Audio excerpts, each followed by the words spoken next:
everyone. It's me, Miss Waz, and here we have Mrs. Collado, and welcome to CrossTown Cooking. Today on the menu, we have some, easy St. Patty's Day treats. We have some Irish soda bread, and what else we have today? St. Patty's. What are St. Patty's? They're Reuben sandwiches. Oh, delicious. So we're going to get started by doing some Irish soda bread here. We've already preheated our oven to 375, and I'm going to add some dry ingredients. First we have 4 cups of all-purpose flour, already measured out for convenience.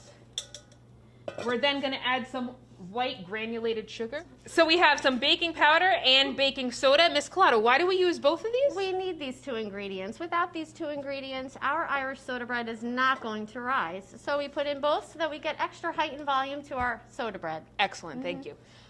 We also have some salt. Salt is always very important in baking because it does help to, just balance out the sweetness just a tiny bit. And now we like to incorporate our dry ingredients very well, so we use a wire whisk. Why wouldn't you use a wooden spoon? Because a wooden spoon isn't going to disperse the baking powder, baking soda, and the salt. So we're going to continue to whisk this so we ensure that all of our ingredients are properly incorporated. So, next, would you like to do some buttermilk and egg? Sure. Which one goes first, Mrs. Waz? First thing we're going to do is add 1 cup of buttermilk to our dry ingredients. Okay. So here's our buttermilk, and it's at room temperature. Beautiful. And then we need 1 egg. Okay, what about our margarine? Do we have to put our margarine in at any time? We're going to put our margarine in right now. The margarine does go in with the liquid ingredients.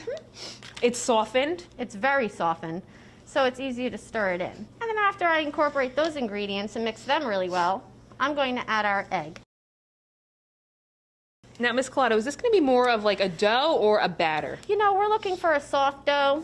It's not going to be a stiff dough like a pizza dough. We're not really going to develop the gluten or the protein that is found in flour too much because we want this texture to be delicate and soft and easy to chew. So I think sometimes when you have soda bread that's super dry, it's because you overmix the ingredients. So we're not going to do that. And you can see that we are forming a very unput together dough, right? But there's another step that's involved, so don't worry. I do notice a lot of times in class, a lot of the kids want to keep mixing, and then don't realize that if you overmix, the dough is not going to be its proper consistency. Can remove as much as I can from the spoon. And then what's the next step? What do I have to do with this? So the next step says to form a dough into a round ball and oh, I'm sorry, I lied. Turn the dough out onto a lightly floured surface, which we have here. And you're going to knead this slightly. We don't need to knead as much as it would be a yeast bread because we do not need to produce that gluten like we do in yeast breads. So I'm just gathering up all of my ingredients, and by kneading it, you really get to mix everything together. Remember, we have some margarine in here, so we want that to disperse out. And we have our buttermilk, which is keeping this together. So if I can just pick this up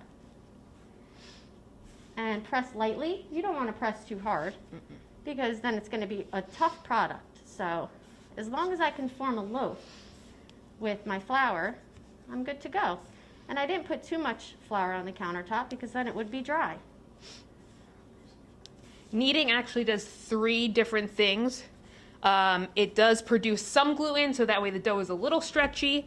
It releases gases out from the dough, and it also, the big thing is, combines the ingredients better than you can really do in a bowl.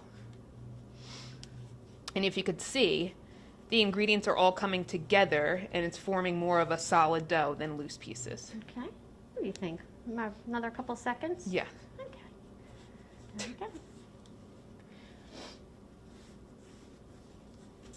All right, I think I'm just going to shape that. Is that a good shaped loaf right there? That looks like a good shaped loaf to me. All right, what do we have to do now? All right, so now we're going to put this on our prepared baking sheet. We have parchment paper on, so it prevents stickage on the pan.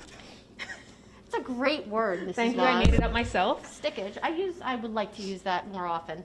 Please do.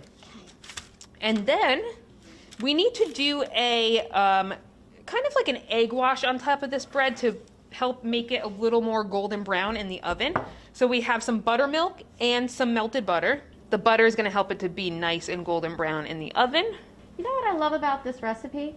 It says that while we're baking it, we can keep doing this to the loaf of bread while it's baking. So we can continue to put this buttermilk butter mixture on top as it bakes. And I know the recipe calls for an X, but I really love CrossTown Cooking. So I think I'm just going to put a heart instead of an X for a little steam escape. We're just going to draw a heart. And to think we thought Valentine's Day was over. It's not. It is not over. Every day is Valentine's Day because we love this show. So now we're going to put this in the oven for about 50 minutes and wait till you see the final product. You are just going to be loving St. Patty's Day. After these messages, we'll be right back. Hey everyone, Miss Waz here from PHHS. Do you want to have the best school year ever next year? I have the classes for you. You want to learn how to slice and dice? You want to mix up some soup? You want to make an iced tea that's not going to cost you $5 from this place? Or do you want to learn how to produce, edit, get down here with the camera? Action! Then you want to take foods or video production. Trust me, you won't regret it. And we're back to Crosstown Cooking. I'm Miss Halleck. I teach at the Hills. This is Miss Merritt, and we are going to make something called St. Patty's today, which Mrs. Merritt will let you know what those are. They're like Reuben burgers. Sauerkraut with corned beef. Eat them with Russian dressing. You don't have to worry about them being tough. Okay, so in my pan here, I have 4 tablespoons of butter melting, and I'm going to add my onions in to soften up a bit. All right, so I have 1 onion here, chopped fine. I'm going to add that in. All right, so now that my onion is kind of a little bit softened here, I'm going to mix my flour and milk and beef broth together. All right, so I'm just going to add it all into 1 liquid measuring cup here with the beef broth. All right, and what the flour is going to do is kind of make maybe a little bit of a roux. All right, so it's going to make a little bit of a thicker sauce. I'm actually going to whisk this because that's going to break up those clumps of flour. You don't want the clumps in there. Been prepared. All right, so this is actually going to start thickening up pretty nicely here. All right, as you can see.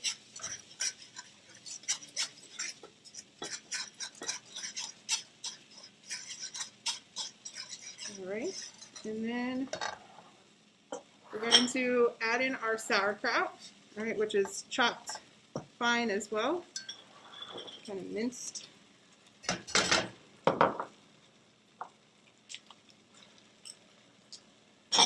That's just pepper this.